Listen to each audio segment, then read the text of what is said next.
Before I get into the meat of this one, which is more schnitzel than tenderloin in terms of size, reoccurring in amongst the comments of my videos, I've discovered, to my bemusement, some viewers simply don't get New Zealand humour. Fair, I suppose. Some days I don't get American humour at all. That's humour with a U, by the way.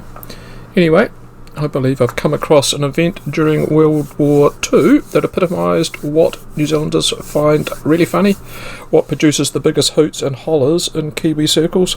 That's piss-taking.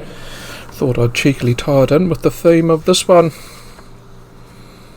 The week before the Germans ran up the white flag, raided the local bombed-out Berlin bookshop for a crumpled copy of Russian for Dummies, New Zealand troops and tanks from the 2nd Division rolled into Trieste, Italy, along with the British and Yugoslavs, and were greeted by the local personi with the odd bottle of vino, saved for special occasions, then waited for the US forces to catch up with their advance.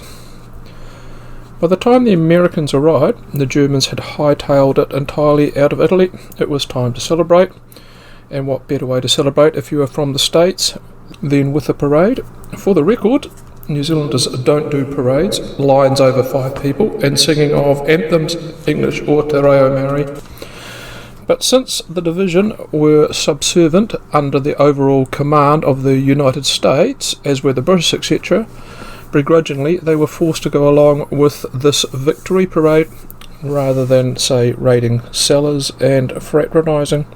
The Marine commanders were conversant. The troublesome Kiwis weren't exactly keen on that sort of pomp, made sure they would march just behind them so they could keep a good check on them. And duly, the Americans got their wish and led their parade through Trieste, band and all, carrying a rather fancy insigniaed banner with their motto, Marines second to none. The Kiwis from the 2nd Division carried their own, nowhere near a swoosh. It was made out of a bed sheet and said simply, none. If that tickled your fancy, you're likely to get a giggle out of this. When we go back 6 months earlier and back home at the tip of the North Island, when a report of a submarine off the coast of Kaitaia came in. For those unfamiliar, it's a rather large expanse of coastline and beach. I would estimate to be 90 miles long at a stab in the dark. Even at this stage of the war, reports of submarine sightings were floating in now and again. Pun intended. The credibility and plausibility of all those sightings were assessed as to what action was to be taken. This one they took seriously. For starters, the source was a farmer, known, overall, for being straight as arrows citizens. More significantly, he said he'd taken a photograph of what he saw, for good measure. Time was now of the essence. The Royal New Zealand Air Force went into overdrive, and search and destroy missions took off from Whanuapai, the main New Zealand Air Force base 300 kilometres south of Kaitaia, geography-wise, think just above Auckland. Lockheed Hudson light bombers built specially for marine patrols.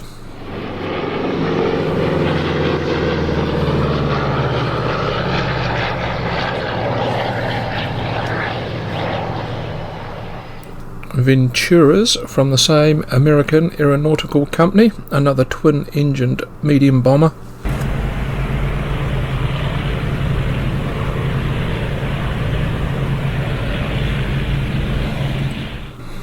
Also, on roughly the same route, flying out of Ardmore Base to the south of Auckland, was a single-seater Corsair fighter.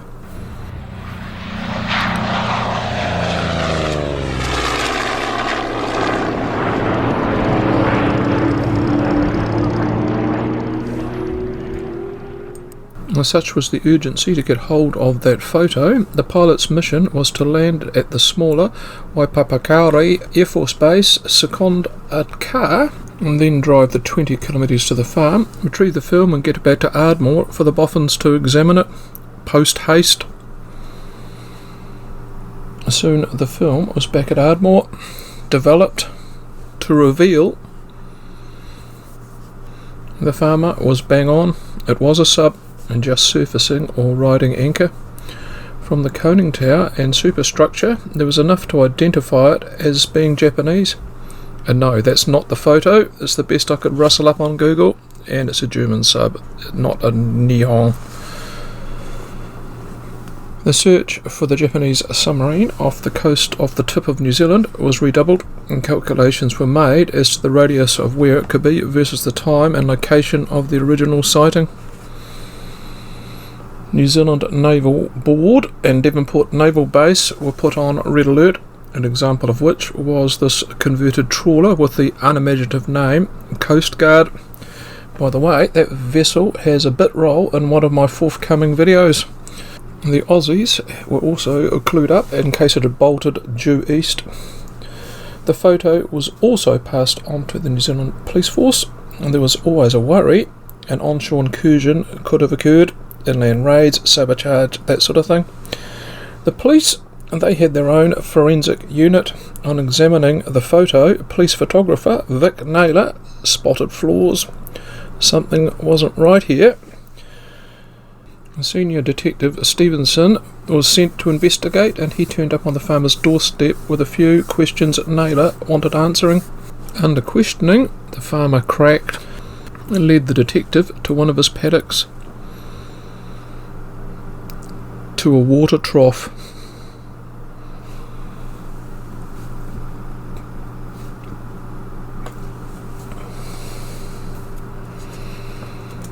He had made an 18-inch model submarine hull out of a piece of kindling, 2 to be exact, the first one wasn't that sharp, glued a conning tower on top, ruffled up the trough water, and click went the box camera. I know you'll now be thinking, and they would have thrown the book at him, right? Wasting resources on a wild goose chase, instigating an extensive air search for a mystery sub that just didn't exist. Well, no, nothing happened at all. The military buried the story, and the Attorney General shelved the file out of sheer embarrassment.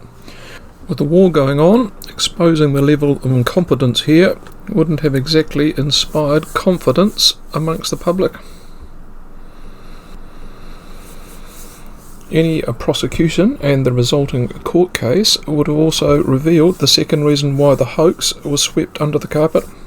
This wasn't the first time a Farmer X had reported submarines off the coast or strange aircraft flying at night over his farm. Tried repeatedly to insert himself into anything that was going on suspiciously in the area, to the point no one took him seriously. His motivation for the hoax was to prove, once and for all, to the authorities he wasn't making up any of those sightings. In the rush of blood to find the sub, no one bothered to take a look at his vexatious past. I'm also fairly confident, as probably was the Attorney General, his mental health status would also be questioned. After all, that was why he was unable to join any of the forces. It went into the locked bottom drawer along with the bottle of Johnny Walker. None of this would even become public till 1947. This, by the way, wasn't the most controversial and contested photo in New Zealand's history. Up there was the one taken in 1993, purported to be a long extinct moa. The individual who took that wasn't a nutter. Paddy Freeney owned a pub and was a renowned climber and survival expert. Had once been a member of the SAS in the UK and risen to the point he was an army fitness instructor.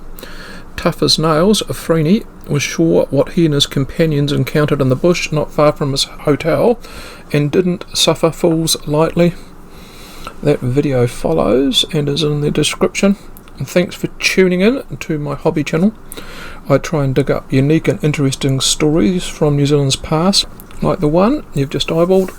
One day, subscribers willing, I will get my mitts on some of that advertising revenue, which will allow me to upgrade my setup. Then again, I could spend the $10 a week I'll get on the horses.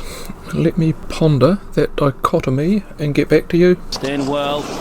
This is it. Let's bring it on. They're off and racing in the Bone Crusher New Zealand Stakes. First away.